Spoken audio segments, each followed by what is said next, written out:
नमस्कार साथियों, the language point के वर्चुअल प्लेटफॉर्म पर एक बार आपका फिर स्वागत है। जैसा कि ट्रांसलेशन पोर्शन पर चल रहे थे और ट्रांसलेशन पोर्शन में क्या हमने प्रेजेंट पास्ट को डिस्कशन कर लिया था। उसके बाद क्या फ्यूचर आता है। फ्यूचर में हमने कहा फ्यूचर इंडेफिनिट सब पार्ट और कॉन्टिन्यूअस सब पार्ट पर डिस्कशन किया और आज बारी है फ्यूचर परफेक्ट की। तो मुझे ऐसी आशा है कि आप लोगों ने प्रैक्टिस किया होगा, क्योंकि जब तक आप इसको ट्रांसलेशन पोर्शन की प्रैक्टिस नहीं करेंगे तब तक उसका स्ट्रक्चर या कहें कि रूल्स हैं परमानेंट नहीं होंगे। तो प्रैक्टिस आपने की होगी। इसी आशा के साथ आज फिर हम दूसरा अगला इस सीरीज का शुरू करते हैं। कौन सा टेंस बेटा? Future perfect.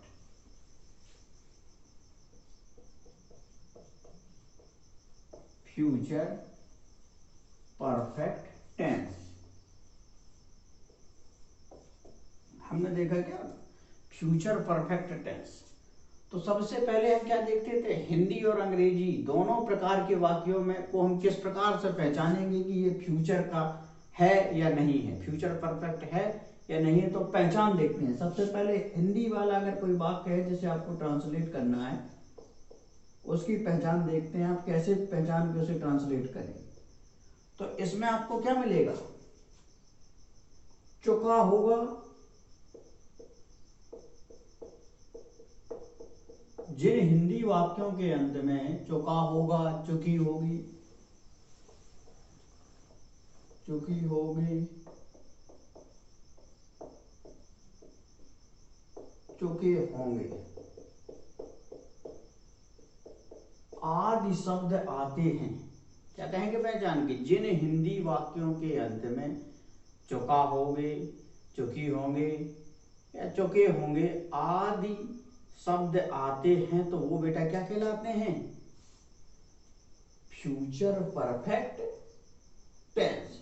तो ये चुका से क्या हो जाता? परफेक्ट। परफेक्ट यानी कि रिसेंटली फिनिश्ड या टाइम शो करे। और गागीगे या होगा से क्या हो जाता है? फ्यूचर। तो इसे क्या कहेंगे? Future perfect. अगर कोई सेंटेंस फ्यूचर परफेक्ट में है, अंग्रेजी वाला वाक्य दिया गया है, अंग्रेजी का सेंटेंस दिया गया, आपसे बोल दिया कि आप पहचानिए कि किस टेंस में है, तो किस तरीके से कैसे पहचानेंगे? तो उसके लिए बेटा हमें वर्ब पे जाना होता है। क्या?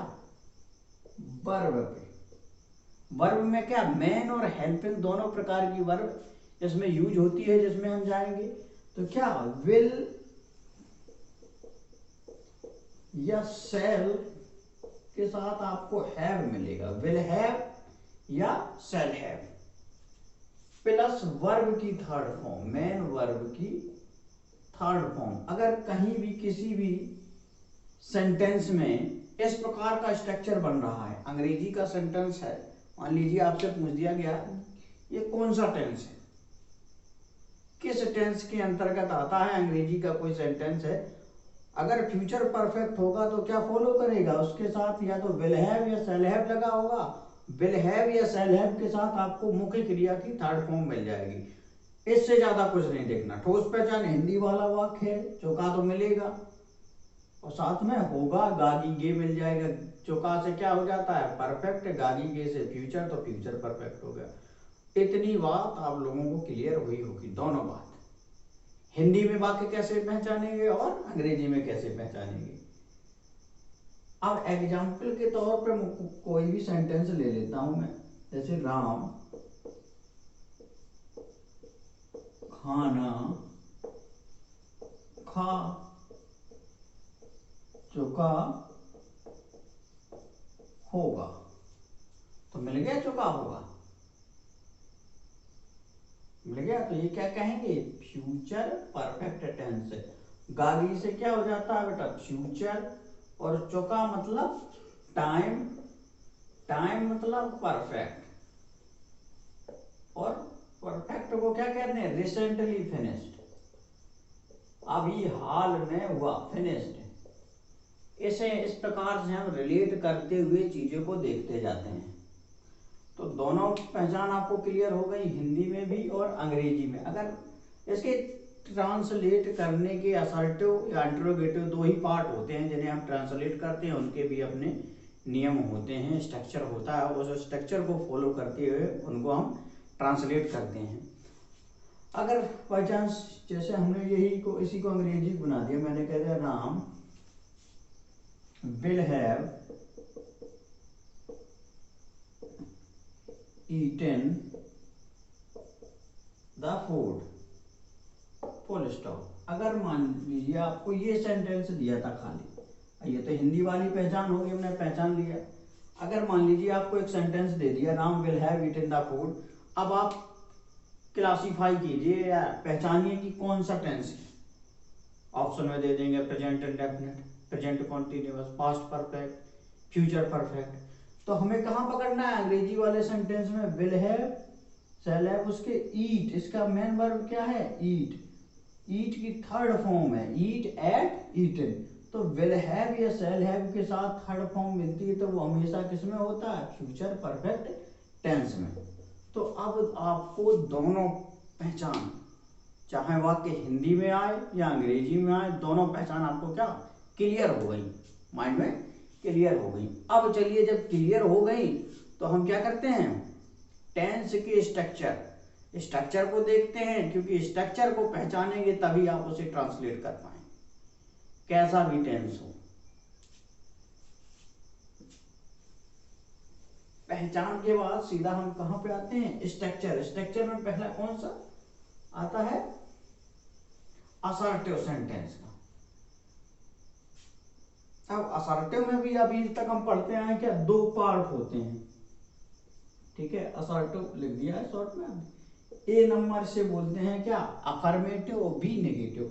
अफर्मेटिव सेंटेंस का स्ट्रक्चर क्या होगा बेटा? सब्जेक्ट लाएंगे, सब्जेक्ट के बाद हम क्या लाएंगे? हेल्पिंग वर्ब विल या शैल हैव, विल या शैल हैव के बाद क्या? वर्ब की third form, S B O तो चलता है, अब थर्ड फॉर्म आ गई तो प्लस ऑब्जेक्ट आ जाएगा प्लस अदर्स, अंत में फुल स्टॉप लगा देते हैं। ये हो गया स्ट्रक्चर किसका? असर्टिव सेंटेंस का। ये हो गया असर्टिव के अफर्मेटिव सेंटेंस का स्ट्रक्चर। अब असर्टिव के नेगेटिव सेंटेंस, असर्टिव में एक और सेंटेंस होता है, कौन सा? नेगेटिव का स्ट्रक्चर क्या होगा? सब्जेक्ट, उसके बाद क्या? विल या शैल। इससे पहले भी बताएगी, शैल का उपयोग आई वी के साथ करते हैं। अब यहाँ एक नई बात आती है, नेगेटिव में हम हैव से पहले यहाँ नोट लगाते हैं। अब नोट जोड़ देंगे, उसके बाद यहाँ हम हैव लाएंगे। क्या? सब्जेक्ट विल या शैल, उसके बाद नोट, उसके बाद हैव, फिर वर्ब की थर्ड फॉर्म, वर्ब की third form plus object plus others, अंत में फुल स्टॉप। ये दो स्ट्रक्चर होते हैं ट्रांसलेट करने के। क्योंकि असर्टिव सेंटेंस क्या असर्टिव है, तो असर्टिव में दो ही होंगे, अफर्मेटिव या नेगेटिव। अब दोनों का स्ट्रक्चर मैंने क्लियर कर दिया। अफर्मेटिव में क्या? सब्जेक्ट के बाद विल हैव या शैल हैव लाएंगे कर्ता के अनुसार, और उसके बाद क्या लाएंगे? तुरंत वर्ब की थर्ड फॉर्म। वर्ब की थर्ड फॉर्म आएगी तो वर्ब से तुरंत क्या जुड़ा रहता है? ऑब्जेक्ट। उसके बाद भी कुछ ट्रांसलेशन में कुछ शब्द बच रहे हैं, कुछ फ्रेज बच रहे हैं, तो वो फ्रेज लगा देते हैं जिन्हें हम अदर में काउंट करते हैं। और वहीं अगर असर्टिव का नेगेटिव पार्ट देखें तो क्या?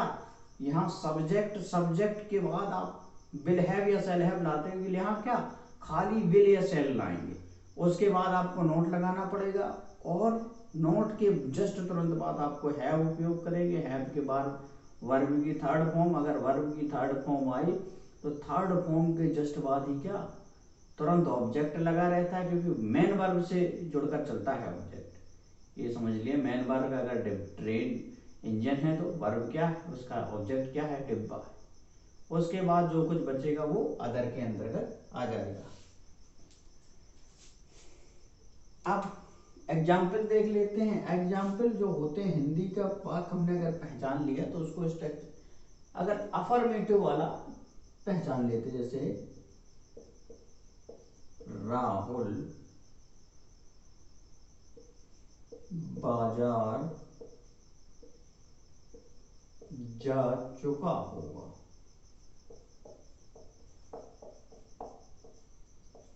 राहुल बाजार जा चुका होगा। तो सबसे पहले क्या एसबीओ, हम क्या किसी सेंटेंस को ट्रांसलेट करने के लिए पहले तो कर्ता क्रिया कर्म सब्जेक्ट, उसके बाद जाना, ये क्या हो गया वर्ब, कहाँ जा रहा उत्तर मिलत बाजार, और एसबीओ मिल गया। अब क्या है असर्टिव, चुका है, होगा मिल गया, तो गाली ये से फ्यूचर, चौका से क्या परफेक्ट, तो हमने पहचान लिया ये क्या है फ्यूचर परफेक्ट है। फ्यूचर परफेक्ट में कौन सा असर्टिव है, असर्टिव में भी अफर्मेटिव पार्ट है, तो अफर्मेटिव का में स्ट्रक्चर कौन सा फॉलो करता है पहला। अब ये स्ट्रक्चर क्या बता रहा, सब्जेक्ट को लाइए, सब्जेक्ट कौन सा है राहुल, उसके बाद विल या शैल है, तो राहुल के साथ क्या लगता है विल है। जाना, अब उसके बाद क्या लाएंगे वर्ब की थर्ड फॉर्म, जाना यानी कि गो, गो वेंट गॉन, और उसके बाद कहाँ जा चुका है तुरंत ऑब्जेक्ट ला, टू मार्केट। अब इसमें कुछ आधार तो है नहीं, जैसे कह देते हैं राहुल बाजार सब्जी खरीदने के लिए जा चुका होगा, तो सब्जी खरीदने के लिए अलग से फ्रेज हो जाता है, जैसे अदर वर्ड में हम काउंट कर लेते हैं, तो उसके बाद अदर वर्ड वाला जोड़ देते हैं, तो इस प्रकार से वाक्य काउंट हो जाता। मैं हर बार यही कहता हूँ, अगर आपकी अप्रोच बढ़िया है तो कोई भी सेंटेंस किसी प्रकार का हो, केवल 3 चीज़ों का ध्यान रखना है, सब्जेक्ट वर्ब ऑब्जेक्ट, इनको आप बैलेंस कर लीजिए, बाकी कहीं भी आगे पीछे प्लेस कर दीजिए, कोई फर्क नहीं पड़ने वाला, बस सब्जेक्ट वर्ब ऑब्जेक्ट सीरियल से आपके होने चाहिए। मेन सार यही 3 लाइनों का है, सब्जेक्ट वर्ब ऑब्जेक्ट। अब ये नोट हो गया होगा, तो एक उदाहरण नेगेटिव वाला का भी देख लेते हैं। इधर नोट्स बनाते जाइए, नोट करते जाइए, बस पढ़ते जब कभी टाइम मिले तो पढ़ लो, प्रैक्टिस कर लो।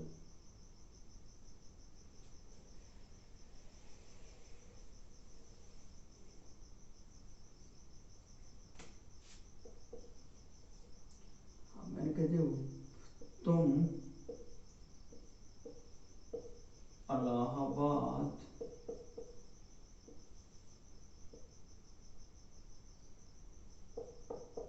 गंगा में स्नान करने के लिए तुम इलाहाबाद गंगा में स्नान करने के लिए नहीं जा चुके होगे। बस कितना भी बड़ा सेंटेंस रहे, कैसा भी रहे, कोई समस्या नहीं, बस अप्रोच बढ़िया है, हमने लिख दिया कि तुम इलाहाबाद गंगा में स्नान करने के लिए नहीं जा चुके हो। तो सबसे पहला वाक्य क्या होता है काम, सब्जेक्ट वर्ब ऑब्जेक्ट को आपको क्या क्लासिफाई करना है। तो तुम क्या हो गया, ये हो गया सब्जेक्ट, वर्ब क्या होना, जाना हो गई वर्ब। अब वर्ब से प्रश्न कर दीजिए तो तुरंत ऑब्जेक्ट दे दे, कहाँ जाओगे इलाहाबाद, ये ऑब्जेक्ट हो गया। अब बचा क्या, जो भी बचता है वो आ जाता है अदर, ये अदर में आ गया।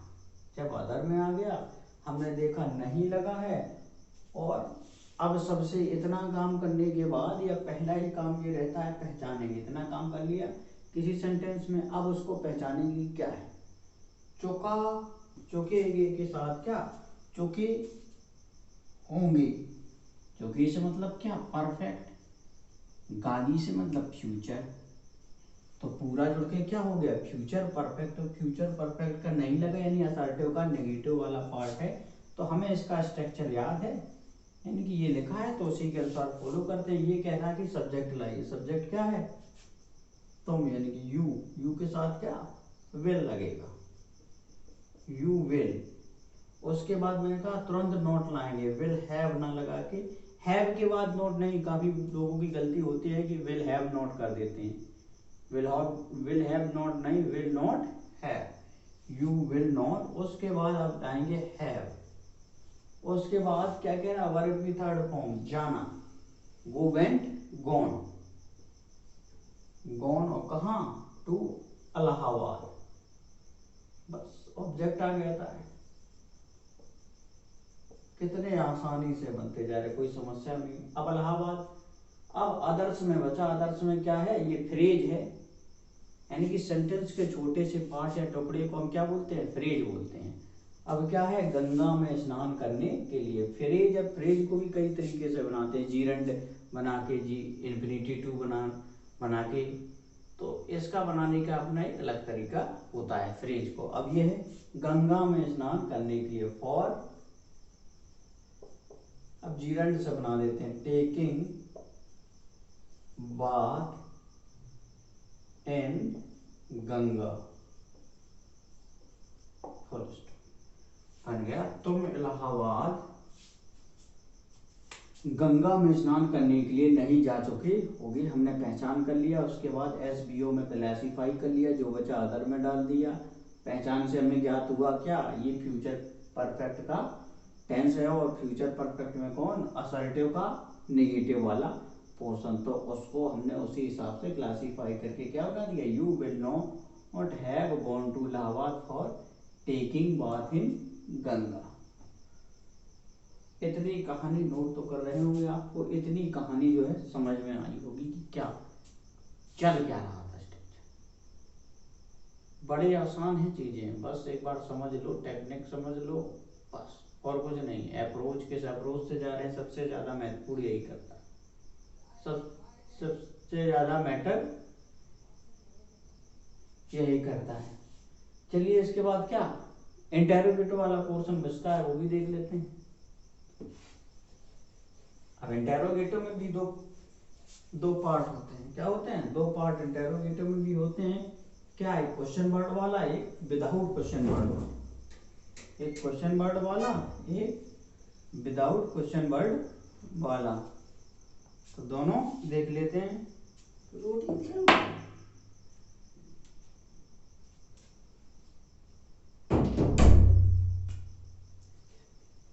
इंटेरोगेटिव, इंटेरोगेटिव में भी शॉर्ट में लिख देते हैं, दो पार्ट होते हैं। ए होता है विदाउट क्वेश्चन वर्ड वाला, यानी जो क्या से शुरू होते हैं। तो इसके लिए स्ट्रक्चर क्या रहेगा, क्या वाले से, विल या सेल, यहाँ भी हैव नहीं लगेगा। उसके बाद तुरंत लाएंगे सब्जेक्ट, सब्जेक्ट के बाद हम हैव लाते हैं, हैव के बाद क्या तुरंत लगाएंगे वर्ब की थर्ड फॉर्म। जैसे ही वर्ब की third form I, S B, तुरंत ऑब्जेक्ट आ जाएगा, प्लस अदर, अदर्स के लास्ट में क्वेश्चन मार्क। ये ऐसे वाक्य जो क्या